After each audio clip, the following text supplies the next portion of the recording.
Hello everybody, I am sharing today my very favorite meatloaf recipe with you guys because everybody keeps asking for it. So I'm finally got it together enough that I think I can do this. Let's hope anyway. Let's hope this is filming. Okay, so just before we get started, you guys are more than welcome to use regular meatloaf seasoning mix if you want to. Make sure you get one that doesn't say it has milk in it. This one has soy and wheat in it. I don't normally use those, but I got one to show you that you can find them. Most of them say milk though, so please check the back. Okay, so my ground meat here is Beyond Beef. You can use any of the beef. There's probably 50 different choices for a ground meat. I like the Beyond Meat. I get really good deals on it. I like the one that I can't think of the name of it too. Well, anyway. So anyway, this is the one I'm using today. I've got two 1 pound packs in here, so 2 pounds. Okay, so my spices, hopefully I've got this where you guys can see it, is dried onions, onion powder, garlic powder, Italian spice, paprika, cumin, what's that gold stuff? Turmeric, some hot peppers, some ground mustard, some dried parsley, and some pepper. That's all my spices going in. I don't really measure them. I don't know. I've done it so many times I don't need to, so I just get them out.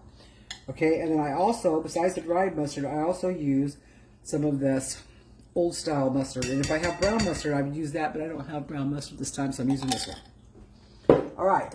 In an effort for our family not to eat so much salt, I have started making this liquid gold, I call it. It's basically miso, the miso paste, and water is all it is, but it gives me the saltiness that I need. Apparently this is supposed to be better for us than regular salt. Regular salt, besides making your blood pressure high, can also lead to stomach cancer, I found out by watching a video by Dr. Greger. It freaked me out, so I'm really trying hard not to use salt now.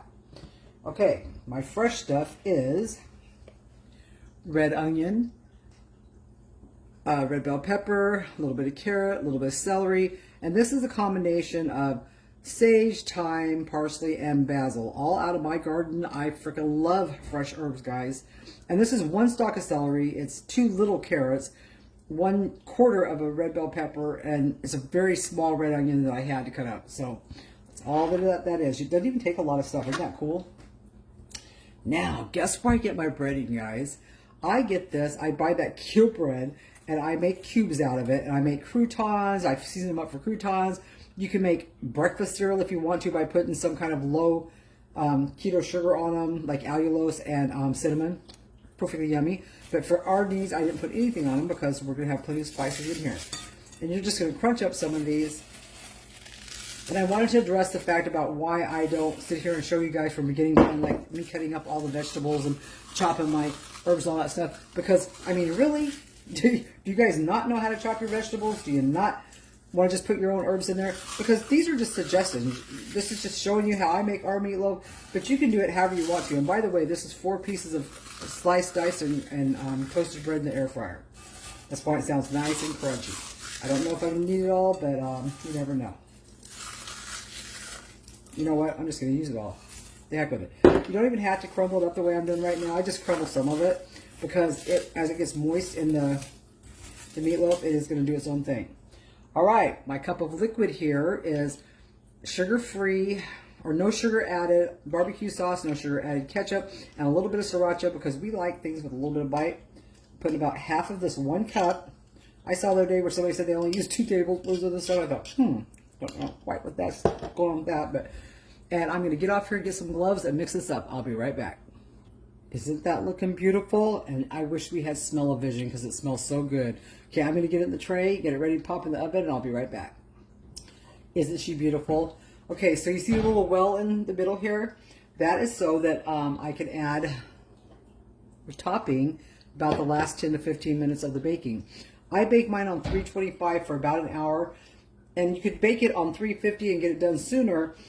When I do that, I usually fry up my onions and all my mise en place, all my vegetables, because you want them to be really well cooked. If they cook for an hour, everything in here is going to be really well cooked. But if I'm trying to do it in a hurry, then I will fry those up and then put them in here. But I just like to put them in raw because it reminds me of when I was a kid, the meatloaves my grandma used to make. All right, this is going in the oven on 325. Ooh, here she is, fresh out of the oven. Isn't she a beaut? I'm going to let her rest for about 10-15 minutes, then I'm going to slice a big old slice out of it. We'll be back. My plate says simply blessed, and right now I am feeling blessed. We really like meatloaf in this house. The kids love it. My sons and grandkids are not vegan, but they eat vegan when they come to our home, and they love the meatloaf. They love it when we're having meatloaf. All right, hopefully this will come out of here nicely. Ooh, very nicely. Oh, smells so good. Look at this texture. Look how meaty, look how juicy. Look at this. See the juice? See how nice it's done? Look at the texture.